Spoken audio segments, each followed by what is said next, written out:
Welcome to the X Corner yet again. I'm here to add a little mutation to that good old superhero crew.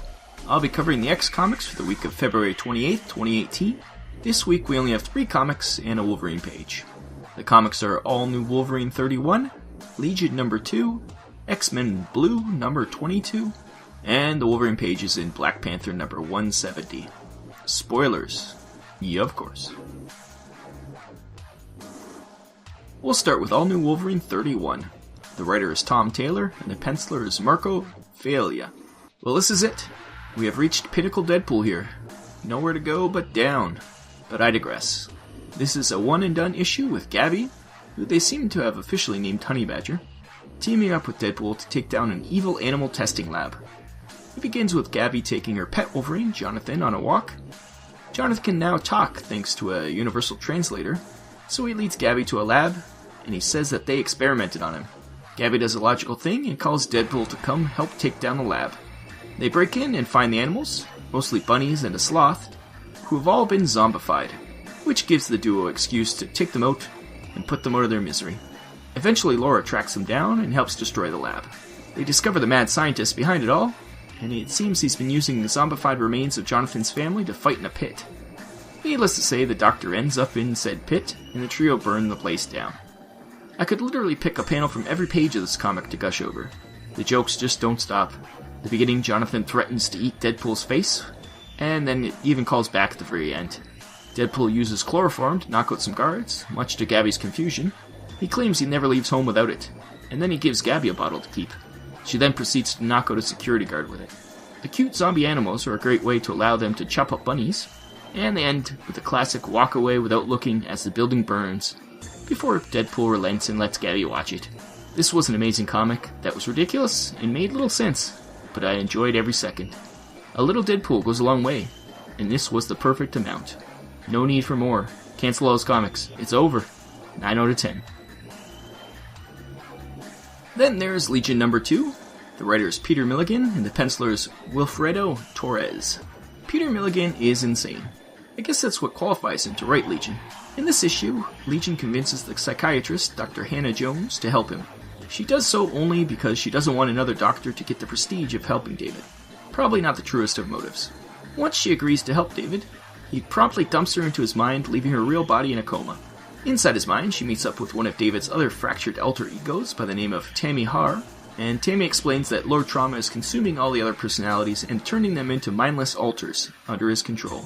After a crazy bit of running around in David's mind, Hannah starts to get overwhelmed by the craziness, and we'll see if she can help defeat Trauma or is doomed to become just another alter. Have I mentioned Peter Milligan is insane? If you don't believe me, check out the 2080 documentary. He is nuts.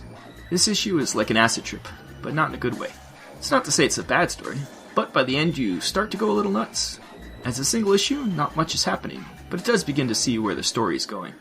I would have liked to see more David in the real world, dealing with what was happening in his psyche, but there's still 4 issues left, so I assume we'll get that soon.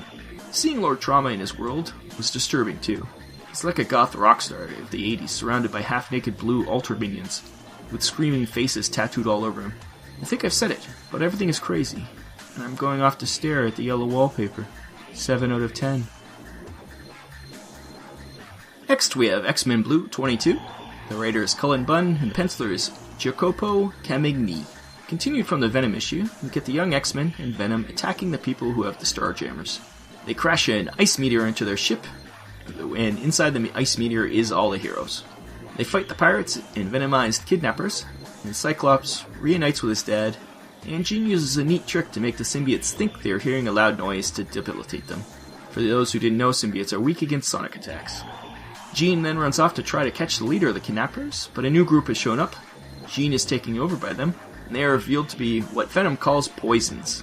I have no idea what this means, but I get the impression they are a bad faction of symbiotes. It's a good issue of the team fighting through the ship, but overall I'm just not liking the total intertwining we are getting with Venom. I have no idea any Venom lore, and the story provides very little context. I guess I'm as confused as the X-Men in the story. The storyline continues in the next Venom issue, and then in another series called Venomized. I don't want to read 3 more issues of this.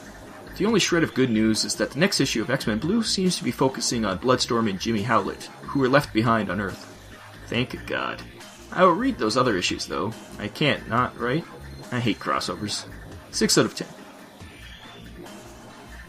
Lastly, we have the Wolverine page in Black Panther 170. The writer is unknown, they never tell you, but the penciler is Carlos Pacheco. In one of the funnier Wolverine after-credit scenes, we have part of the Black Panther story with Storm being whisked away from a Harlem restaurant to help Black Panther. In a static 6-panel banner-style page, we have Wolverine walking by, sniffing the air, and then saying familiar scent. Now, amazingly, this single line gives us something, maybe, about the resurrected Wolverine. There is no way he wouldn't instantly know Storm's scent. He has been her teammate for years, and even dated her. So does this wandering Wolverine have a memory loss?